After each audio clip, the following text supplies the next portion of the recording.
بسم اللہ الرحمن الرحیم۔ واقعات پڑھیے اور عبرت لیجیے۔ سبق نمبر 86۔ اللہ کا خوف کتنی قیمتی چیز ہے۔ امام شافعی رحمۃ اللہ علیہ کا واقعہ ہے کہ بادشاہ ہارون رشید کا دربار تھا، اس کی مجلس میں مذاکرہ ہو رہا تھا اور بڑے بڑے علماء وہاں موجود تھے۔ امام شافعی اس وقت چھوٹی عمر کے تھے، لیکن بڑے شوق کے ساتھ اس مجلس میں جا کر بیٹھ گئے۔ ہارون رشید نے لوگوں سے سوال کیا کہ تم لوگ جو بڑے علماء ہو، بڑے بڑے مشائخ ہو، قرآن اور حدیث کا علم رکھتے ہو، میرے بارے میں بتاؤ کہ میں جنت میں جاؤں گا یا دوزخ میں جاؤں گا۔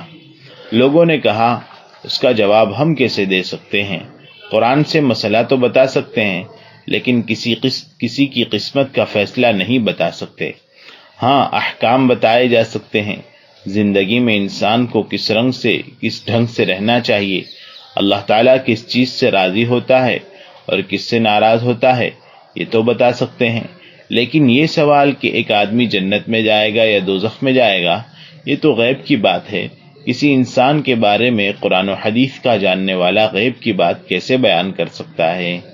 امام شافعی جو ابھی نوعمر تھے، انہوں نے عرض کیا کہ حضور، اگر اجازت ہو تو میں اس کا جواب دے سکتا ہوں۔ بادشاہ نے کہا کہ ضرور دیجیے۔ اللہ تعالیٰ نے امام شافعی رحمۃ اللہ علیہ کو بڑی سمجھداری سے نوازا تھا۔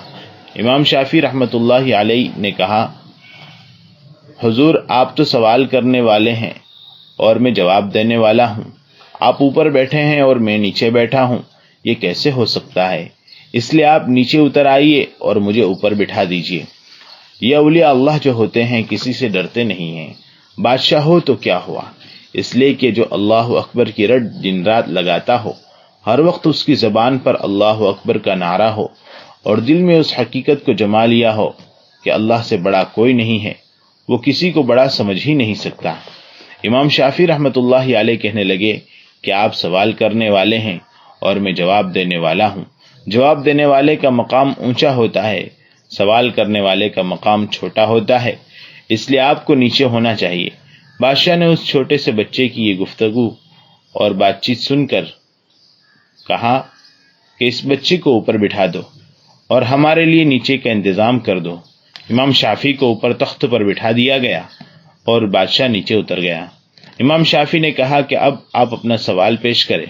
جب سوال پیش کیا تو امام شافعی نے کہا کہ میں ایک سوال آپ سے کرتا ہوں، آپ بتائیں کہ کیا زندگی میں کبھی ایسا ہوا ہے کہ اللہ کے ڈر سے آپ گناہوں سے بچ گئے ہوں اور وہاں گناہ کرنے سے کوئی چیز روکنے والی بھی نہ رہی ہو، جو جی چاہے آپ کر سکتے ہوں، لیکن محض اللہ کے خوف اور ڈر کی وجہ سے آپ نے گناہ کو چھوڑ دیا ہو؟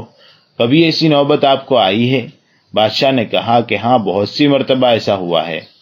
کوئی روک ٹوک نہیں تھی، کوئی دیکھنے والا تک نہیں تھا، لیکن اس کے باوجود میں گناہوں سے اپنے آپ کو بچا کر رہا کہ کوئی تو مجھ کو نہیں دیکھ رہا ہے، لیکن اللہ مجھ کو دیکھ رہا ہے۔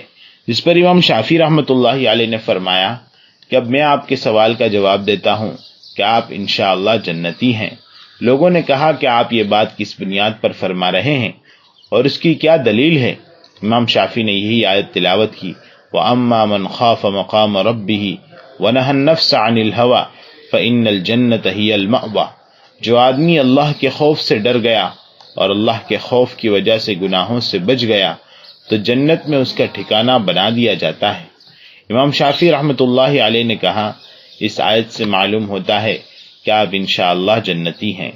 معلوم ہوا بھائیو، اللہ کا خوف اتنی قیمتی چیز ہے، اتنی بھاری چیز اور عظیم الشان چیز ہے کہ جس آدمی کے دل میں اللہ کا خوف آ جاتا ہے، اللہ تعالیٰ اس کے لیے جنت کا فیصلہ لکھ دیتا ہے۔